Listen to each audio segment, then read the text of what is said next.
Bueno, chicos, empezamos por favor con este tema que nos había quedado pendientes, explicarlo. Ya, vamos a iniciar con lo que es la sexualidad. Es el conjunto de condiciones anatómicas, fisiológicas, psicológicas y afectivas del mundo animal que caracterizan cada sexo. Es el fenómeno emocional y de conducta relacionado con el sexo. La sexualidad es el modo en que integramos y manifestamos el deseo y comportamiento de diferentes niveles del sexo. Entonces, vamos a ver, y esto yo para que se los voy a leer, ustedes pueden leerlo también, pero vamos a irlo explicando de a poquito em, para que tengamos una idea más clara de lo que es la sexualidad. ¿Ya? De acuerdo a la Organización Mundial de la Salud, aquí tienen todos los términos de lo que es la sexualidad. Y para ordenar un poquito las ideas, simplemente comentarles que tiene dimensiones, la sexualidad tiene tres dimensiones, ¿ya? Evidentemente hay más, pero vamos a hablar de estas tres dimensiones específicas que son la biológica, la psicológica y la social. Cuando hablamos de la dimensión biológica, vamos a referirnos directamente a lo que es el sexo, ¿ya? No el sexo en acción, sino el sexo femenino masculino. El sexo es la diferencia anatómica y fisiológica entre hombres y mujeres. Entonces, cuando sabemos muy bien que el óvulo tiene un cromosoma X y el espermatozoide puede tener un cromosoma X o un cromosoma Y. Y en función a esto, si X se junta con X, entonces va a dar como producto una mujer. Y si X se junta con un espermatozoide, el óvulo X se junta con un espermatozoide Y, va a dar como producto un niño, ¿verdad? Entonces, a partir de aquí y de esta explicación, pues vamos a ver que etimológicamente, pues el sexo proviene al final de la palabra separar, ¿no? Entonces es como separar a todos los hombres de todas las mujeres, ¿no? Porque son diferentes. Em, También se utiliza el sexo como género cuando en alguna entrevista o en algún documento uno escribe el sexo y uno pone que es hombre o que es mujer, ¿no? Em, Entonces, también el sexo es una constitución de los seres humanos como sexuados, ¿ya? Ahora, dentro de lo biológico, ¿no? El sexo asignado al nacer es como yo les decía en clases, te miran los genitales y te dicen, eres hombre o eres mujer, dependiendo de lo que lleves en medio. Entonces, volviendo a la dimensión biológica y al sexo, les decía que cromosómicamente, si es que el óvulo tiene el cromosoma X y el espermatozoide tiene el cromosoma Y, va a ser un hombre. Em, o si es que el cromosoma del varón es X y el de la mujer también es X, entonces va a ser una mujer. Este es el primer tipo de sexo biológicamente, que son cinco. Biológicamente determinamos tipos de sexo. El primero es el cromosómico, como les expliqué, XY, dependiendo del X, va a ser hombre o si es que tiene XX va a ser mujer. Después viene el tipo sexual gonadal, ¿no? Una vez que hubo la fecundación, se van a empezar a multiplicar las células hasta llegar, y dependiendo de si ha sido X o Y, pues se van a multiplicar los órganos, tejidos, etcétera. Y si es 2X, los cromosomas, entonces se va a empezar a formar los ovarios. Y si los dos cromosomas de inicio son X y Y, se van a empezar a formar los testículos. Entonces, a partir de ahí, pues tenemos lo que vendría a ser el sexo gonadal. Luego tenemos el sexo hormonal, que estas gónadas van a ir em, distribuyendo hormonas que van a permitir que las células se vayan desarrollando de una forma o de otra. Entonces, esta función hormonal va a tener una eh, etapa primaria, que es en la gestación, donde se forman el pene, los testículos, donde se forman la vulva, clítoris y demás, ¿no? Y una segunda, em, un segundo momento en el que estos también testículos y ovarios van a segregar hormonas que hagan que las funciones secundarias empiecen a desarrollarse en la pubertad, ¿no? Los hombres empiezan a tener la voz más gruesa, em, empiezan a tener vellosidad en todo el cuerpo, etcétera. Las mujeres ensanchan las caderas, empiezan a desarrollar los pechos, etcétera, etcétera, ¿no? Luego viene la función, el tipo de sexo cerebral, donde en en el cerebro, pues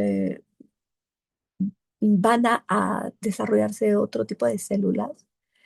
Y, por ejemplo, en la mujer el cerebro va a ser mucho más pequeño, pero va a tener mayor materia gris. Y en el hombre el cerebro es más pesado, es más grande, pero las conexiones son distintas. El cuerpo calloso de la mujer tiene muchas más conexiones neuronales entre el cerebro izquierdo y el derecho, y no pasa lo mismo con el cerebro masculino. También hay otras diferencias en función, por ejemplo, al área de Broca, que es más desarrollado en la mujer, em, y obviamente por eso es que tiene mayor facilidad de palabra, eh, pronuncia muchas más palabras en el día que el hombre, etcétera. También el hipocampo va a estar más desarrollado en la mujer, y por esto es que recuerda más cosas, ¿no? Y no, incluso hay chistes que dicen que las mujeres no somos histéricas, que somos históricas. Y por último tenemos el tipo de sexo, que es el fenotípico, ¿no?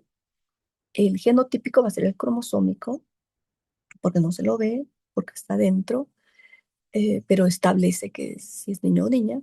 Y el fenotípico, que es el que les comentaba, que cuando naces te miran entre las piernas: si tienes pene, eres hombre; si tienes vulva, eres mujer. Entonces, evidentemente, esta diferencia em, es significativa en tamaño, pero es mucho más significativa en función, es mucho más significativa después en los roles que vamos obteniendo a partir de esto. Ahora, esta concepción simplista de la que les acabo de explicar, es: eres hombre o eres mujer, y no hay un tercer sexo, no hay nada más. Sin embargo, hay algunos estudios referentes al gen SRY, que dice que evidentemente la genética es así: eres XX mujer, XY eres hombre. Sin embargo, en este cromosoma Y existe un gen que va a ayudar a la formación de los testículos, después a la producción de testosterona y al desarrollo de las características sexuales masculinas. Pero no significa que sea determinante, ¿ya? ¿A qué se refiere? Que va a haber probablemente momentos en los que la persona con cromosoma XY puede desarrollar características masculinas típicas, si las células eh, responden de forma adecuada. Pero si no responde a la testosterona, las células probablemente no se desarrollen como se espera, ¿no? Y también una mujer con cromosomas XX puede desarrollar características masculinas si existen alteraciones genéticas que activen vías similares a las de las inducidas por el gen SRY. Entonces, por ello, los cromosomas más importantes, los cromosomas son importantes, pero no son el único factor, ¿ya? Es decir, el cromosoma es como el plano, ¿no? Es como se dibuja lo que se quiere. Los genes, estos, el SRY, son como si fueran los arquitectos que leen el plano. Las hormonas son los obreros que realizan la construcción, ¿no? Ya sea de esa voz gruesa o de los músculos, de la manzanita que tenemos en la garganta o que tienen los hombres, etcétera. Y las células son los materiales que deben responder a esas instrucciones. Entonces, si las células no tienen esos receptores eh, hacia las hormonas, ya sea la testosterona, entonces no va a suceder que ese hombre parezca hombre. Entonces, al momento de hablar de sexo, hombre-mujer, y decir solo son dos, y decir y punto final, debemos ser un poco más empáticos con personas que evidentemente pues no tienen estas características y que a lo mejor tampoco se sienten como lo dicta su sexo. Entonces ahora entramos a la dimensión psicológica y la dimensión psicológica habla de la identidad sexual. Ya tú eres hombre, tienes pene, pero te miras al espejo y te sientes como mujer. Entonces es la convicción personal y privada de pertenecer a un sexo. Es sentirse hombre o sentirse mujer. Y normalmente nos sentimos, o sea, tenemos vagina y nos sentimos mujeres. Y ok, y siempre. No va a llegar un día en el que me despierte y diga, ay, hoy día quiero ser hombre. No, o sea, la identidad es cómo tú te sientes desde niña o desde niño y para siempre. Obviamente, en la adolescencia vamos a tener una crisis de identidad, pero no sexual, sino de pertenecer, ¿no? O sea, soy hombre y pucha, ahora tengo que levantar cosas pesadas, ahora no tengo que llorar, ahora, o sea, y esas cosas ahora, especialmente en esta era, está chocando a los hombres y así también a las mujeres, ¿no? Choca que porque eres mujer tienes que ir a la cocina, tienes que dedicarte a limpiar tú y el hombre no, y todas esas cosas, ¿no? Entonces, cuando hablamos de género, también hablamos de los síndromes, ¿no? Que biológicamente son determinados por el sexo y por el cromosoma. Entonces, probablemente mm, tienen mucha confusión estas personas con síndrome de supermacho o de superhembra respecto a su género, respecto a la identidad que tienen, porque se ven diferentes, porque se sienten diferentes. Entonces, la identidad de género es cómo te sientes en tu interior y cómo expresas tu género a través de tu manera de vestir, de comportarte, de tu apariencia personal. Es un sentimiento que comienza a temprana edad. Entonces, cuando hablamos de identidad de género, estamos hablando de nuestro autojuicio, de cómo nos vemos, de cómo nos sentimos y de cómo nos percibimos a nosotros mismos. Entonces, cuando esta percepción es, la defines tú, es un intergénero y así es como se llama. También podemos decirle cisgénero cuando este sexo asignado al nacer y la identidad de género coinciden, pero tú te consideras eso, ¿no? Tengo vagina, soy mujer. Tengo pene, soy hombre. Eso es cisgénero. Sin embargo, cuando la persona tiene pene, pero se siente mujer o viceversa, ahí estamos hablando de transgénero. Dentro de los tipos de identidad tenemos toda esta lista que me gustaría que la lean, porque es conceptualmente y en definición es así. Hemos escuchado estos términos y lo importante es que sepamos distinguirlos porque derechos humanos fue quien empezó a definir todos estos tipos de identidad de género. ¿Ya? Ahora, la identidad sexual como teoría acerca de sí mismo es inevitable y es sexuada. ¿Ya? Entonces, la motivación sexual generadora de la búsqueda de placer y de erotismo va a partir a través de cómo me defino yo.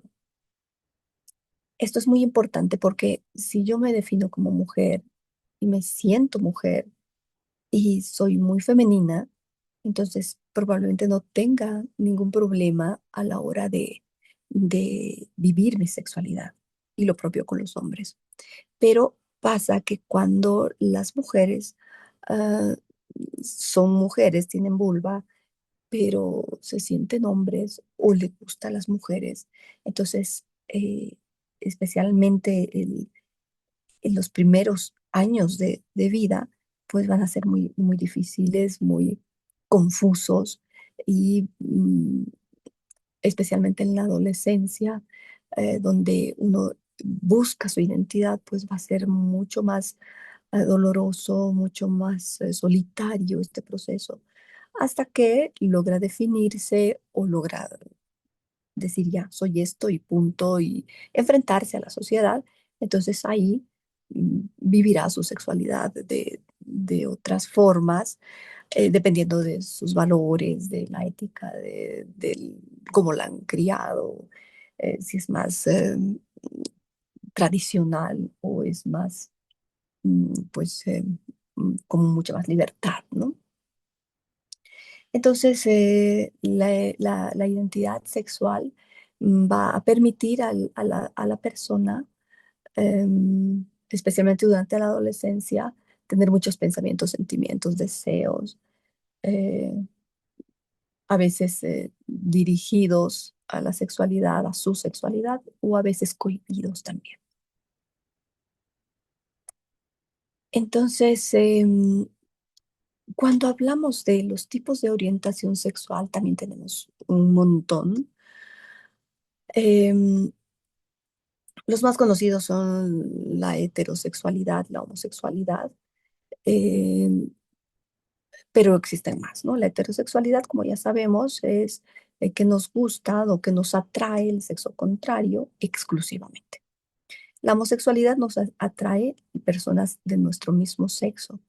La bisexualidad, que nos atraen tanto personas de nuestro mismo sexo como del sexo contrario. Aquí, pues, está todo claro, ¿no? Y va a haber, puede haber también otro tipo de orientaciones sexuales, como la pansexualidad, que son personas que sienten atracción física, emocional o romántica hacia personas de más de un género o de un sexo, ¿no? Entonces, no tienen problema con involucrarse sexualmente con todo tipo de personas que tengan otro tipo de orientación sexual, ah, de toda esta lista que estamos viendo, ¿ya?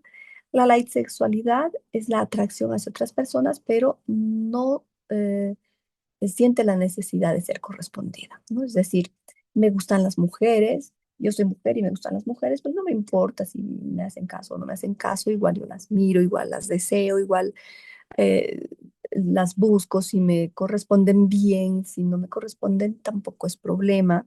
Entonces, no busco que haya, am, que haya una relación física, ¿ya? Va un poco más por una atracción platónica. Esto suele pasar mucho con las actrices, los actores de televisión, del cine, donde tú dices, pucha, qué linda esa mujer, ¿no? O sea, tú eres mujer, pero la admiras, la ves hermosa por todos lados. A ella y a muchas más. Y como que no tienes problema de decirlo, ¿no? Sin que te digan, o un hombre que dice, ay, pucha, Brad Pitt es hermoso realmente, y no tiene un lío de que vengan sus amigos y le digan, pues ya lo estás chequeando a Brad Pitt. Sí, pero es inalcanzable, o sea, nunca en mi vida lo voy a ver, entonces, ¿cuál es el tema, no? O sea, me parece simpático y punto. Después, la sexualidad es la atracción de experimentar hacia uno mismo placer sin que tenga un sinónimo de narcisismo. Entonces, aquí pienso que es muy sano practicar la autosexualidad porque es neurológicamente hablando, evita que se vayan muriendo las neuronas mientras más orgasmos tenga uno. Y es un hecho que a veces pues uno no está en pareja o es muy difícil conseguir una pareja sexual. Eh, Aparentemente es muy fácil, pero no es así. Em, Especialmente para el sexo masculino, que si quisieran, pues tuviera que ser violaciones, ¿no? Porque el hombre propone y la mujer dispone y al final del día eh, terminan coronando los que la mujer eligió, sí, esta noche sí. Entonces, sin embargo, el consejo es que tanto hombres como mujeres, con pareja o sin pareja, eh, tienen que tener una sexualidad activa, tienen que tener orgasmos, aunque sean autoplacenteros, porque ayuda mucho a relajarse, a tener un mejor sueño, a dormir mejor, a que el sueño sea más profundo, a que no se mueran neuronas, o sea, a muchas cosas. Emocionalmente también ayuda mucho porque em, cuando uno empieza una relación de pareja y pues no tiene orgasmos en meses o en años, eh, como que te descontrolas más y como que la otra persona empieza a agarrar el sartén por el mango, ¿no? Entonces, tienes que llegar a una relación sin sed, ¿ya? Porque cuando estás con sed, puedes beber hasta el charco de agua sucia que está en el piso. Así que, y además tienes que llegar a una relación con libertad emocional, libertad económica, libertad sexual, libertad social, ¿no? ¿Esto qué significa? Que no tienes que arreglarte con alguien porque te mantiene o porque te soluciona la vida económica, porque si es así, no vas a querer dejar a esa persona aunque te trate mal. No debes arreglarte con una persona porque emocionalmente estás ah, atrapada, ¿no? Tienes que ser libre y como siempre les dije, poner tus huevos en distintas canastas, cosa de que si esa persona, esa canasta se va, pues tienes huevos en otras canastas, porque si tú pusiste, apostaste todos tus huevos a esa canasta, cuando esa canasta se vaya te vas a sentir sola y que se te acaba el mundo y que no puedes respirar y no tiene que ser así. Y creo que ya se los he dicho también. Y en esto la libertad sexual significa que si la persona eh, mm, te llega a las fibras más profundas de tu ser y te hace tener unos orgasmos maravillosos, probablemente en la vida cotidiana te pega, te trata mal, lo que sea, y tú estás aguantando solo por el sexo fabuloso que te da. Entonces, y porque piensas que nadie más te va a dar esas experiencias, cuando en realidad quien se conoce, quien se explora y quien se autogestiona sus orgasmos, uno que va a poder conocerse mejor y poder guiar al otro. Y segundo, que cuando el otro se vaya, tú vas a poder seguir sintiendo ese mismo placer porque tú eres la dueña de ese cuerpo. También es importante saber que em, a veces se piensa que el hombre tiene que darte un orgasmo y qué triste pensar que las mujeres no llegamos ni a eso, ¿no? Ni a podernos dar un orgasmo nosotras mismas. Y además hacemos que la sexualidad del hombre sea pésima porque ellos están esperando a que digas algo, a que tengas, aunque sea un respiro, un suspiro, un gemido, para ellos poder recién sentir placer. Y no es justo.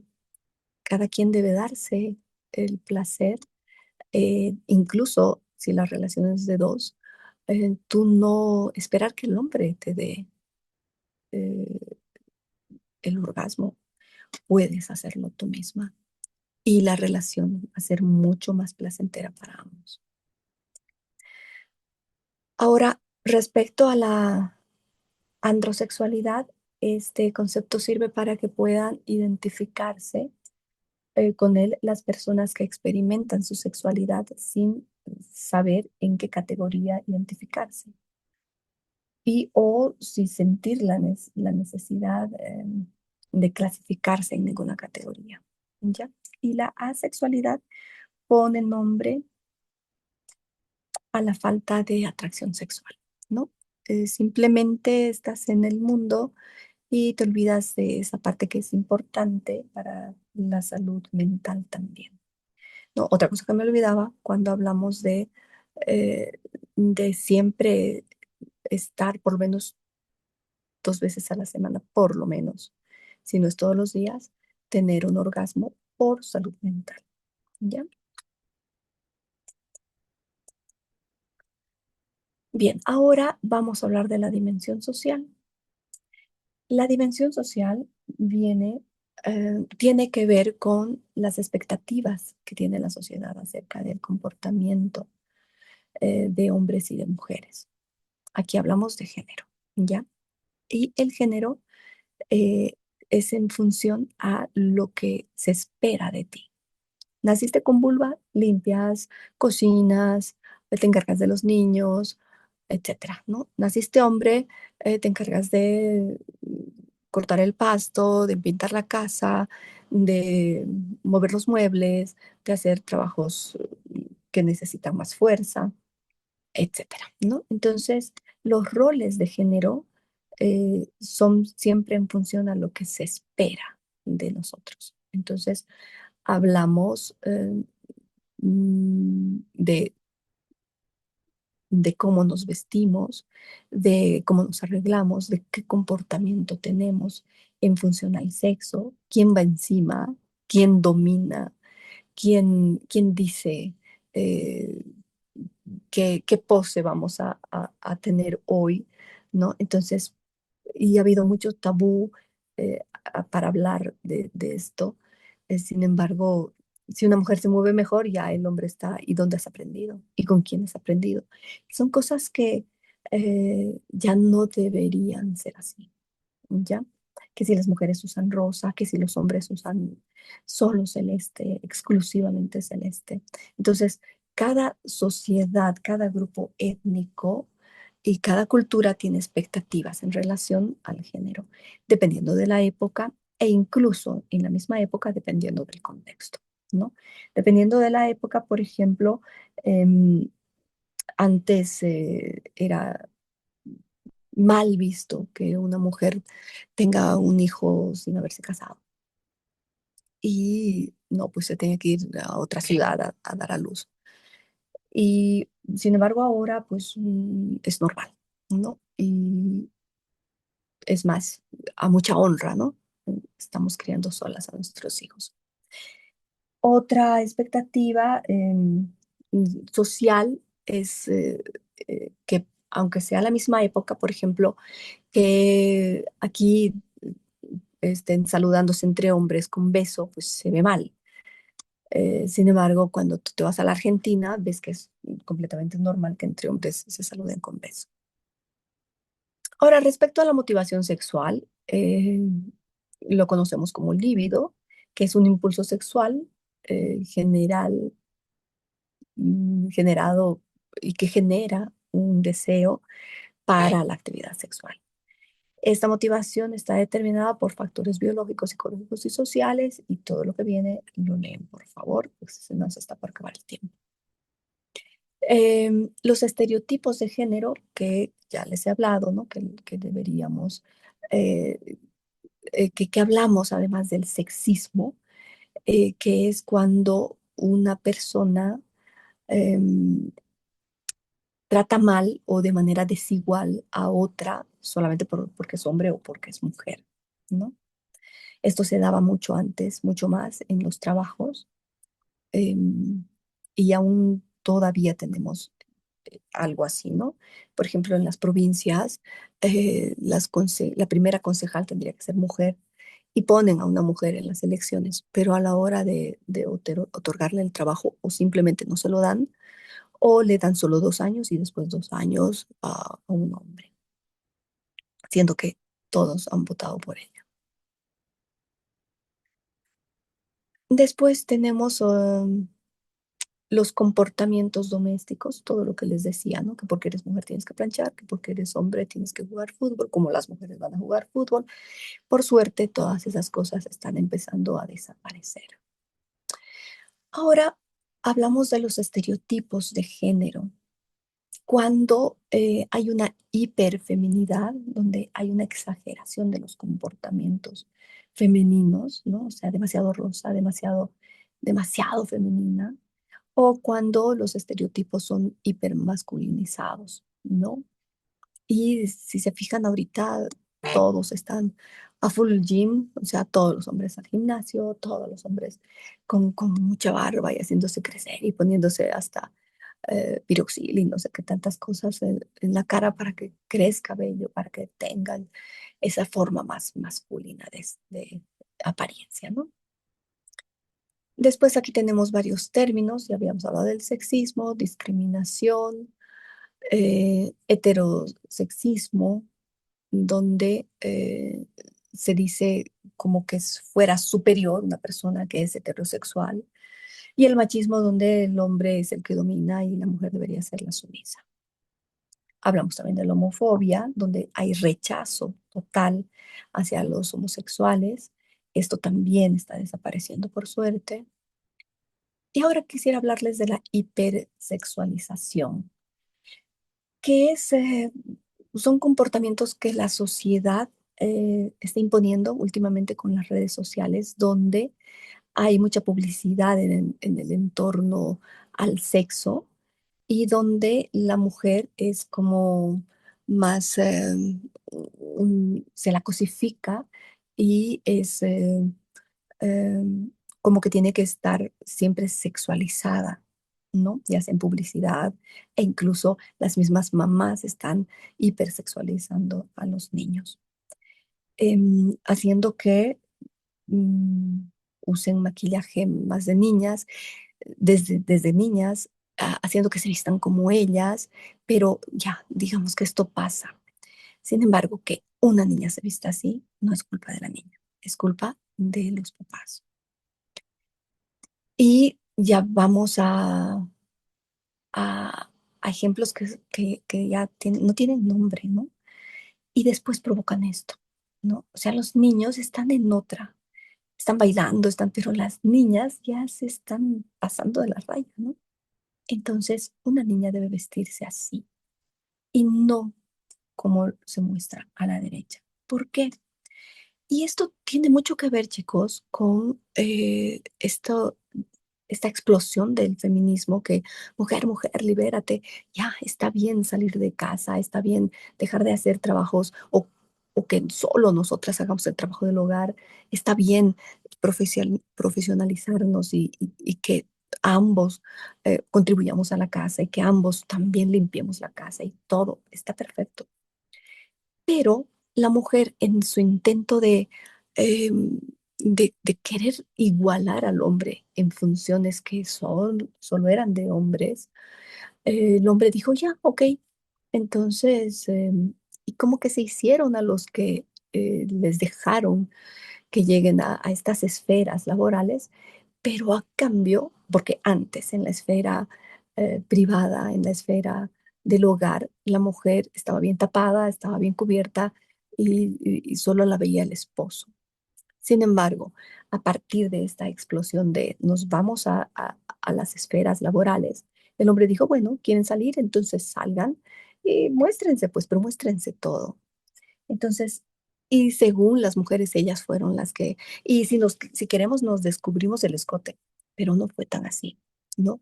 Porque a la hora de la hora, fíjense desde qué edades ya estamos descubriendo el escote por obra de la misma mamá, pero inducida por el papá, porque el papá no dice nada, y a la hora de la hora, chicos, eh, pues la mujer sigue siendo usada, ya no para limpiar las casas, sino para